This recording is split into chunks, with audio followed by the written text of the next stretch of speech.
కృష్ణ తన రూమ్‌లో కూర్చొని టీవీ చూసుకుంటూ ఉంటాడు. ఇంతలో వైష్ణవి అక్కడికి వస్తూ ఉంటుంది. అలా అక్కడ ఉన్న కృష్ణని చూసి ఒక్కసారిగా షాక్ అయిపోతూ ఉంటుంది. ఏంటి వీడు టీవీ చూసుకుంటున్నాడు? వెన్నెలతోని ఉంటేనే దీనికి ఫీలింగ్స్ వస్తాయా? వైష్ణవితో ఉంటే ఫీలింగ్స్ రావా? ఇప్పుడు వైష్ణవితో ఉన్నా కూడా ఫీలింగ్స్ ఎలా వస్తాయో ఇప్పుడు నేను కృష్ణకు రుచి చూపిస్తాను అని చెప్పేసైతే అనుకుంటూ తను లోపలికి వెళ్తూ ఉంటుంది. ఇంతలో అక్కడ ఉన్న వైష్ణవి తన డ్రెస్ మార్చుకొని కృష్ణ దగ్గరకు వస్తూ ఉంటుంది. అక్కడ ఉన్న కృష్ణ వెన్నెల అనుకొని వైష్ణవిని చూసి ఒక్కసారిగా షాక్ అయిపోతూ ఉంటాడు.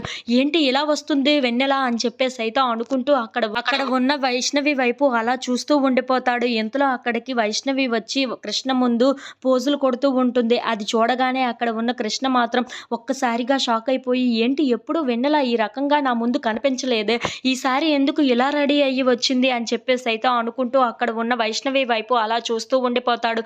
ఇంతలో అక్కడ ఉన్న వైష్ణవి మాత్రం ఏంటి కృష్ణ అలా చూస్తున్నావు, అలా చూస్తూ ఉండిపోతున్నావేంటి, ఏదో ఒకటి చెయ్యి మరి అని చెప్పేసైతే అంటూ ఉంటుంది. ఆ మాటలు వినగానే అక్కడ ఉన్న కృష్ణ అయితే ఒక్కసారిగా షాక్ అయిపోయి వైష్ణవి వైపు అలా చూస్తూ ఉండిపోతాడు. ఇంతలో అక్కడ ఉన్న వైష్ణవి మాత్రం కృష్ణ దగ్గరికి వచ్చి నీ వయసుని ఆశల్ని నీ మనసులోనే తొక్కు పెట్టేసుకోకూడదు కృష్ణ, బయట కూడా పెట్టాలి అని చెప్పేసైతే కృష్ణని దగ్గరగా తీసుకుంటూ ఉంటుంది. అది చూడగానే అక్కడ ఉన్న కృష్ణ మాత్రం అలా వైష్ణవి వైపు అలా చూస్తూ ఉండిపోతాడు. ఏంటి ఎప్పుడు లేని విధంగా వెన్నెల ఇలా రెడీ అయ్యి ఇలా మాట్లాడుతుంది ఏంటి, నాకు ఏదో తేడాగా ఉంది అని చెప్పేసైతే అనుకుంటూ ఉంటాడు.